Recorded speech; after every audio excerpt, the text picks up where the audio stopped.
ननंद की शादी में काली और गोरी बहन की ड्रेस। अरे शालिनी बेटा, क्या तू अपनी बहन के साथ पार्लर नहीं गई? मैंने तो कहा था कि तुझे भी वो अपने साथ ले जाए। माँ, मेरी शादी का जो लहंगा आया उसकी फिटिंग थोड़ी ठीक नहीं, बस वही ठीक कर रही थी। और वैसे भी आपको तो पता है मुझे पार्लर जाना अच्छा नहीं लगता। अरे बेटा, अगर पार्लर चली जाती तो तेरी रंगत में थोड़ा निखार आ जाता। यह लो, श्वेता भी आ गई। अरे श्वेता बेटा, तू तो पहले से भी ज्यादा गोरी लग रही है। किस पार्लर में गई थी? उस पार्लर में अपनी बहन को भी ले जाना। मम्मी, क्या आप जानती नहीं कि मैं पहले से ही दूध की तरह गोरी हूँ और मेरी छोटी बहन कोयले की तरह काली, इसलिए ये किसी भी पार्लर में जाकर मेरी तरह नहीं हो सकती। श्वेता, माँ दीदी ठीक ही तो कह रही हैं। शालिनी और श्वेता दोनों बहनें थीं और दोनों बहनों के रंग रूप में जमीन और आसमान का फर्क था। कुछ दिन बाद दोनों बहनों की शादी होने वाली थी और दोनों बहनें ब्याह कर एक ही घर में जाने वाली थी। और कुछ दिन बाद मैंने बड़ी भाभी की फोटो देखी है, लेकिन छोटी भाभी की नहीं। आज मैं उन्हें सामने से देखूंगी। अरे अरे सपना, इतनी भी जल्दी क्या है? पहले अपनी भाभियों का गृह प्रवेश तो होने दो। मेरी बेचारी भोली भाली ननद, उसे क्या पता कि घूंघट के पीछे क्या है। उसने तो सिर्फ मेरी फोटो देखी, मेरी छोटी बहन को तो देखा ही नहीं। चलो बढ़िया है, यहाँ ससुराल में भी मेरे रंग रूप की ही चर्चा होगी। अरे बड़ी बहू, क्या सोच रही हो? गृह प्रवेश नहीं करना क्या? दोनों बहनों का गृह प्रवेश हो जाता है। सपना अपनी भाभियों का चेहरा देखने के लिए बहुत ही ज्यादा एक्साइटेड थी और वो खुशी खुशी अपनी छोटी भाभी का जैसे ही घूंघट उठाती है तो उसके माथे में सिलवटें आ जाती हैं। मम्मी, क्या ये मेरी छोटी भाभी है? ये मेरी भाभी कैसे हो सकती है? ये इतनी ज्यादा काली मेरी छोटी भाभी है। मम्मी, आपने क्या सोचकर कृष्ण भैया की शादी इनसे की? मैंने तो सोचा था जैसे बड़ी भाभी गोरी चिट्टी है, वैसे ही छोटी भाभी भी होंगी। सपना, यह तुम किस तरह से बात कर रही हो अपनी भाभी से? चलो सॉरी बोलो। Sorry, my foot. सारा मूड ही ऑफ हो गया। शालिनी को बहुत ही ज्यादा दुख होता है, लेकिन श्वेता मन ही मन खुश हो रही थी। और फिर दोनों बहनें आराम करने चली जाती हैं। सुबह हो जाने के बाद दोनों बहनों की पहली रसोई थी। हम सब डाइनिंग पर बैठे हैं, जल्दी से नाश्ता बनाकर तैयार करो। और वैसे भी आज तो तुम दोनों की पहली रसोई है, स्वादिष्ट स्वादिष्ट पकवान बनाना। ओह माय गॉड, इतनी ज्यादा गर्मी में इतने सारे लोगों के लिए इतना सारा खाना मैं नहीं बनाने वाली। वैसे भी मेकअप करने में इतना ज्यादा समय लगा। ना बाबा ना, मुझसे खाना नहीं बनेगा। दीदी, आप ये सब्जी काट दीजिए। शालिनी, मैं सब्जी काटूं? मेरे मैनिक्योर हाथ सारे खराब हो जाएंगे। मैं सब्जी नहीं काटूंगी। दीदी, यह रस्म होती है। ससुराल में आज आपकी भी पहली रसोई है। देख काली, मेरा ज्यादा मूड खराब करने की जरूरत नहीं है। चुपचाप सारा खाना बना। मेरी वजह से ही तेरी इतने अच्छे ससुराल में शादी हुई है, वरना तुझ जैसी काली कलुटी से शादी कौन करता? ये भूल मत, समझी? श्वेता हमेशा अपनी काली बहन को खरी खोटी सुनाती रहती थी और उसे एहसास कराती रहती थी, लेकिन शालिनी अपनी बहन से बहुत प्यार करती थी, इसलिए वो पलटकर कभी भी कोई जवाब नहीं देती थी। खुशबू तो बहुत ज्यादा अच्छी आ रही है। वाह वाह, सिर्फ खुशबू ही अच्छी नहीं, खाना बना भी बहुत ही ज्यादा स्वादिष्ट है। आज तो बहुत दिनों बाद पेट भरकर खाना खाऊंगी। सपना बेटा, तुम्हारी भी शादी होने वाली है, अपनी भाभी से खाना बनाना सीख लेना। मम्मी, मुझे तो रसोई से दूर ही रखो। श्वेता भाभी, मुझे आपके साथ शॉपिंग करने जाना है, क्योंकि आपका फैशन सेंस बहुत ही ज्यादा अच्छा है। हाँ हाँ, क्यों नहीं, मैं तुम्हारे साथ जरूर चलूंगी। श्वेता गोरी थी, सुंदर थी, इसीलिए उसकी ननंद उससे बहुत ही ज्यादा प्यार करती थी, उससे बात करती थी, उसी के साथ रहा करती थी। और अपनी छोटी भाभी जिसका रंग काला था, वो उससे बात भी करना पसंद नहीं करती थी। ऐसे ही कुछ दिन बीत जाते हैं।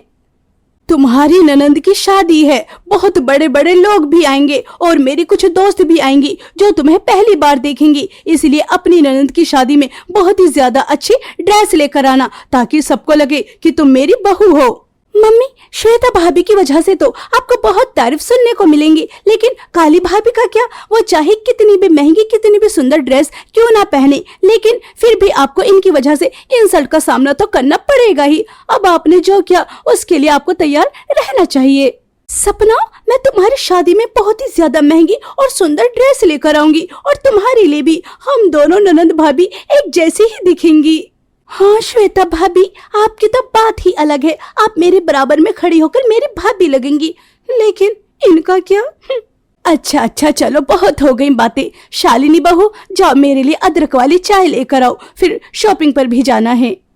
श्वेता और सपना दोनों ननंद भाभी शॉपिंग पर चली जाती हैं और शालिनी अपनी सास के साथ शॉपिंग पर जाती है। श्वेता भाभी, बताइए ना, यह ड्रेस मेरे रिसेप्शन पर मुझ पर कैसी लगेगी? वाव, ये ड्रेस कितनी ज्यादा अच्छी है। अगर ये सपना ने खरीद ली तो मुझे ऐसी ड्रेस दूसरी नहीं मिलेगी।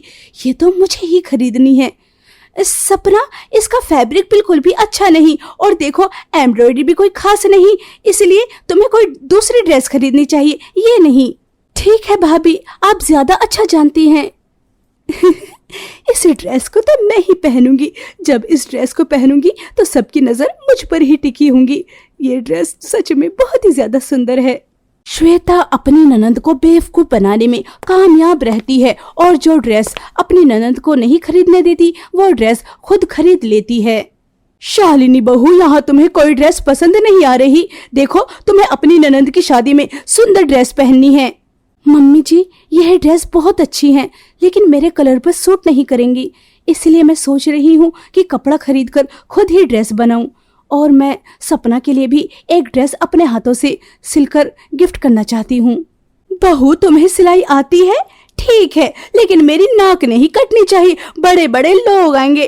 देखो, रंग रूप तो ऊपर वाले की देन है, लेकिन ड्रेस तो हम अपने हिसाब से पहन ही सकते हैं। ड्रेस में तो कोई कॉम्प्रोमाइज नहीं होना चाहिए, इसीलिए ध्यान से, मेरी नाक नहीं कटनी चाहिए। शालिनी अच्छी तरह से समझ जाती है और वो अच्छा सा अपनी मनपसंद का फैब्रिक खरीदकर घर लेकर आ जाती है और अपनी ननंद के लिए ड्रेस बनाती है। शालिनी, तुम इतनी सिलाई क्यों कर रही हो? क्या तुम शोरूम से ड्रेस खरीद कर नहीं लाई?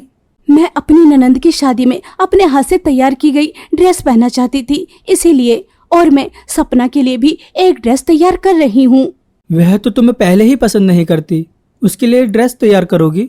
क्या हुआ अगर वो मेरे रंग रूप की वजह से मुझे पसंद नहीं करती? लेकिन सपना मेरी छोटी बहनों की तरह है, इसलिए मैं उसे गिफ्ट देना चाहती हूँ, और वो छोटी है, नादान है, इसलिए मुझे उसकी बातों का बुरा नहीं लगता। एक तो पता नहीं तुम किस मिट्टी की बनी हो। ठीक है, तुम्हारी मर्जी। शालिनी 2 ड्रेस बनाकर तैयार कर लेती है। वहीं दूसरी तरफ श्वेता उस ड्रेस के लिए सब कुछ खरीद कर लेकर आती है, मैचिंग सैंडल, ज्वेलरी, सब कुछ, और उस ड्रेस को देखकर बहुत ही ज्यादा खुश होती है। श्वेता, तेरी अकल को तो दाद देनी चाहिए। अगर ये ड्रेस मेरी ननंद खरीद लेती तो मुझे ऐसी ड्रेस दोबारा कभी नहीं मिलती। यह ड्रेस पर ये सैंडल, ज्वेलरी बहुत अच्छी लगेंगी। देखना, शादी में सिर्फ मैं ही दिखूंगी। श्वेता भाभी, आप ऐसा कैसे कर सकती हैं? जो ड्रेस आपने मुझे नहीं खरीदने दी वो आपने खुद के लिए खरीद ली। आप मेरे साथ ऐसा कैसे कर सकती हैं? मुझे लगा था कि आप मुझसे प्यार करती हैं तो मुझे ठीक ही बताएंगी, लेकिन आपने मेरे साथ धोखा किया। अरे क्या हुआ? अब कौन सी आफत आ पड़ी? मम्मी जी, जो ड्रेस मुझे पसंद आ रही थी वो ड्रेस भाभी ने अपने लिए खरीद ली। श्वेता बहू, अगर तुम्हारी ननंद को यह ड्रेस पसंद आ रही है तो यह ड्रेस इसे दे दो। सॉरी मम्मी जी, अब तो यह मैंने खरीद ली है, और वैसे भी यह मुझ पर ज्यादा अच्छी लगेगी, सपना पर नहीं। अरे सपना, तुम अपना मन छोटा क्यों करती हो? देखो, मैंने तुम्हारे लिए एक ड्रेस बनाई है। और जैसे ही शालिनी की बनी ड्रेस सपना देखती है तो उसकी आंखें खुली की खुली रह जाती हैं। सपना, तुझे पता है तेरी ये छोटी भाभी पूरे 1 हफ्ते से रात दिन एक कर कर तेरे लिए यह ड्रेस बना रही थी, घर के सारे काम भी कर रही थी, शादी की तैयारियों में भी लगी हुई थी, फिर भी उसने टाइम निकाल कर तेरे लिए यह ड्रेस बनाई। सच में बहू, यह ड्रेस तो बहुत ही ज्यादा सुंदर है। भाभी, आप कितनी ज्यादा अच्छी हैं। मैंने कभी आपको भाभी का दर्जा नहीं दिया, लेकिन फिर भी आपने मेरे लिए इतनी मेहनत की, इतने प्यार से इतनी सुंदर ड्रेस बनाकर तैयार की। भैया ठीक ही कहते हैं, इंसान की सुंदरता उसके रंग रूप से नहीं होती। आप बहुत अच्छी हैं भाभी।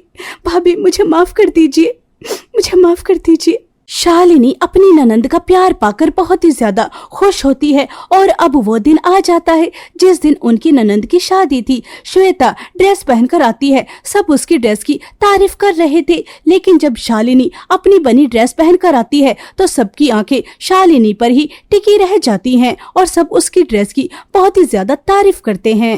भाभी, आपकी ड्रेस तो बहुत ही ज्यादा सुंदर लग रही है। रिंकी मिंकी, तुम्हें पता है ये ड्रेस भाभी ने खुद तैयार की है और कल जो मैं अपने रिसेप्शन पर पहनने वाली हूँ वो भी भाभी ने ही तैयार की है। सच में सपना, तुम्हारी भाभी तो बहुत ही ज्यादा टैलेंटेड है। भाभी, क्या आप मेरी शादी पर भी मेरे लिए एक ड्रेस बनाएंगी? चारों तरफ से शालिनी को बहुत ही ज्यादा तारीफ सुनने को मिल रही थी और वहीं दूसरी तरफ श्वेता एक कोने में खड़ी हुई थी और अच्छे से सपना की शादी हो जाती है।